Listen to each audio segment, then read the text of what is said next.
Welcome everybody to a new Paul Morphy video. Have you wanted to learn and try to become a grandmaster at chess? Well, you might not be able to become a grandmaster, but at least we can do is learn from them. So we're going to take another look at a Paul Morphy game. And let's take a look. This is game 4. And this is in Morphy's chess games, or the chess games of Morphy. I can't remember the exact name of the book, but let's take a look. So in this round, he's playing Alexander Meek with the black pieces. And this is on the First American Chess Congress in New York in 1857. Let's take a look. So he starts with e4, and Morphy responds with e5. Knight f3 and knight c6. Any of you that have been playing chess, this is a fairly common position, and white has a chance to dictate whether or not they want to play into an Italian game, which would be bishop to c4, which you're probably most familiar with because it kind of starts the fried liver attack. Your bishop would come out to c4, this square here. That's not exactly what happened here. Meek decided to play Ruy Lopez, which is the next move, which is bishop to b5. These are two of the most common moves that you'll probably see as black if you play e5. These are also two of the most common played openings for white after e1, e4. Okay, so after that, Morphy decides to go after this weak pawn here, and Meek decides to protect it by playing d3. And Morphy develops his pieces instead of protecting with a pawn. And the idea here is that if you don't protect this pawn, that something could happen. Can you see what some of the issues might be? One of the issues might be that white wants to take this knight and then leave you without protection of this pawn. So this is something we have to be mindful of.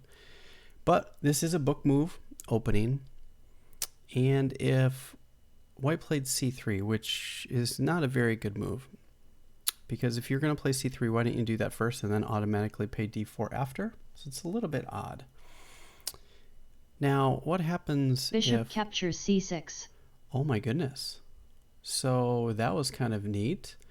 I have some sort of announce move on. Okay, let's turn that off. I was trying to get board sounds on, but it doesn't seem to make any board sounds. So then we might decide to take here. There we go. Now we have board sounds. So let me know how that sounds. I believe it's probably good. And here, this is the position that we would have to take a look at, where it could be a potential outcome. That isn't what happened here, but Meek played c3. And Morphy decided to respond with d6. Another good move here would be to castle. But he played d6, giving the ability to bring his bishop out, which makes a lot of sense. b4, attacking the bishop drops back, and a4. Really what Meek is trying to do is to trap this bishop by playing a5 next. So Morphy sees that, obviously, and he plays a6. I'm sure you guys have seen that too. That way it gives his bishop a little cubby hole to come back. Now he plays bishop c4, bishop e6, and they do a trade of the bishops. We get castles and castles, and here white would have to come up with some sort of plan. Now you notice that white still has not developed these two pieces. I don't know why they're refraining from doing that, but white played knight to g5. Now look at the development here. Morphy has all his pieces developed and Meek has none. It's not very good. So the knight is coming after this pawn, so Morphy move forward with queen to e7. And this move I guess he probably wanted to play f4. When I first looked at this game, I was like, why would you move that? But it makes sense now looking at a second look. The idea is you're getting out of the way of this bishop, so that way you can play f4. So he doesn't do that. He moves his king so he can potentially play f4, which to me is a pretty good move. h6, kicking the knight back. The knight has to move back, and then d5, attacking the center. And if you look at the position the way it is right now, all of Morphy's pieces are developed, their rooks are connected, and they're talking to one another. And white still has not developed these two minor pieces. So they talk a lot about piece activity, and the person that usually gets all of their pieces developed faster, it usually has a really big advantage coming out of the opening. So it's really important to develop, and not go on the attack right away. It's weird that those moves, when I make the moves, it does not, now it makes them. That's not what he did here. Not sure why that happened. Let's delete that particular move. He plays bishop to c a3, and yeah, it's not making the move sound, so that's kind of weird. Maybe you have to pick it up?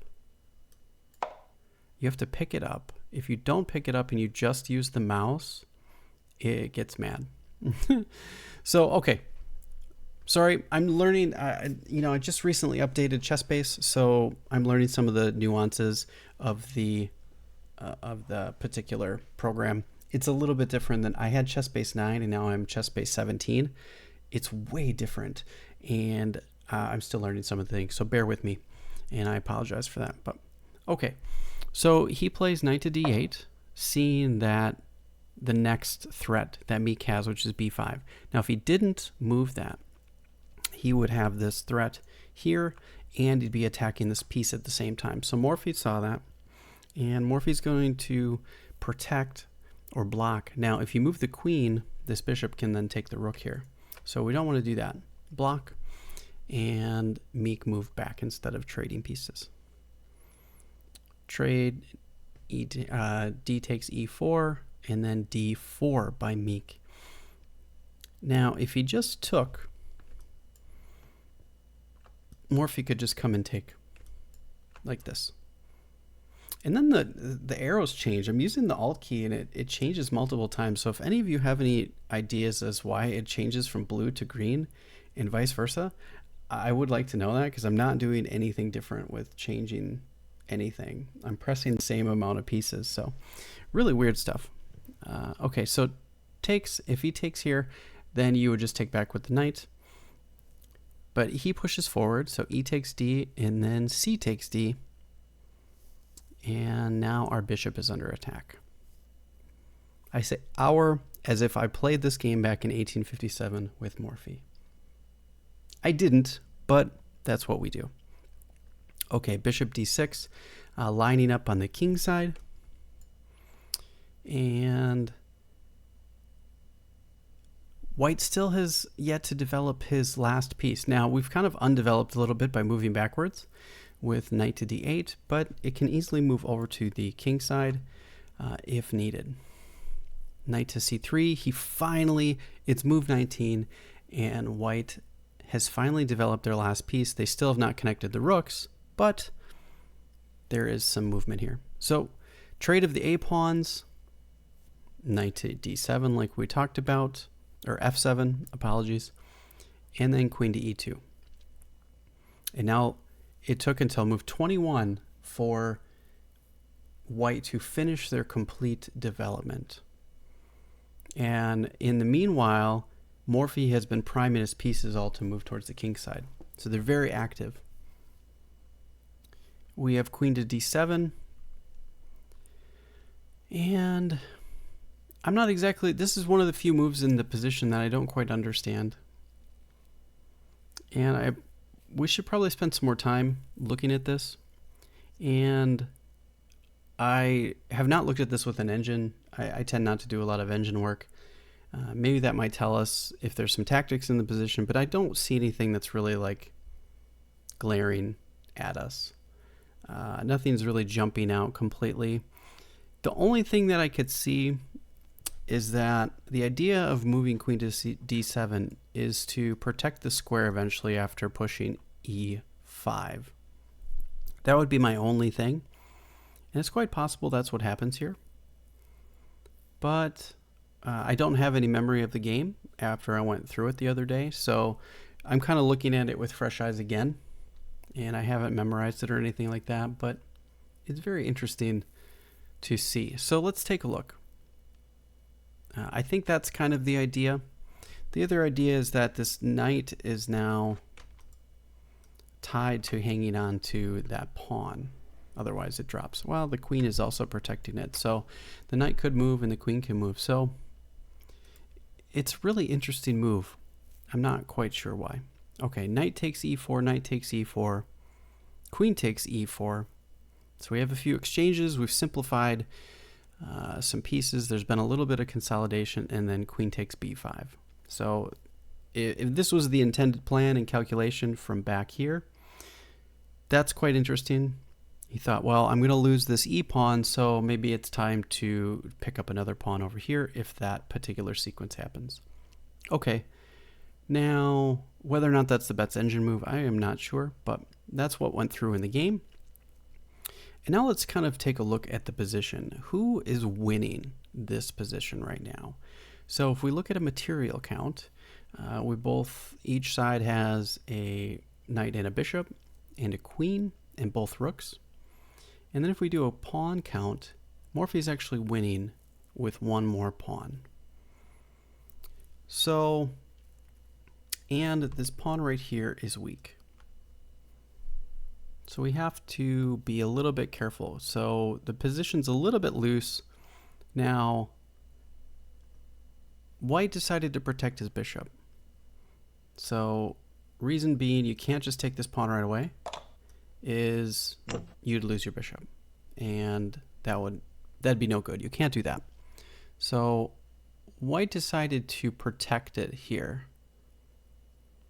And then it also adds the idea of a potential discovery. So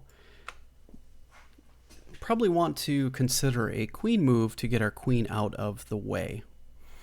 Now, in good fashion, Morphy decides to offer a queen trade, because if you can trade the queens off, that extra pawn is going to make a big difference in the endgame. So it's 3 against 4, or 4 against 5. Queen g4. Lining up on the king, always a good move. Rook to a4, wanting to consider picking up this pawn. Knight to f4, attacking our queen. And queen to e4. We've now pinned our knight to the queen, so that knight can't move right now.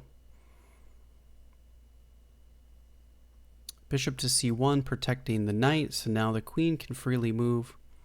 But we also had a threat here. If we don't protect the knight, we now are attacking it 2 different ways, and potentially a third if we move our knight out of the way. So he protects. Bishop takes f4, bishop takes f4, rook takes d4, and white is in some trouble here. How do you save this bishop? You can't, because you can't come here because the king would be under attack. So that doesn't work. So queen to h3 and queen takes f4, and Morphy is now up a full piece. And there's not much you can do about that. So Meek resigned in this position, which rightfully so. There's not much you can do. This is pretty much busted. Next moves might be here, and white is in some serious trouble. So yeah, this was a really good game by Morphy. The only move that really kind of don't really understand a lot about is this one. Obviously, if that's the intended Principal variation. Okay, I do wonder if there's something better in this position. And actually, to be honest with you, I have not figured out how to turn on the engine in this particular version of ChessBase.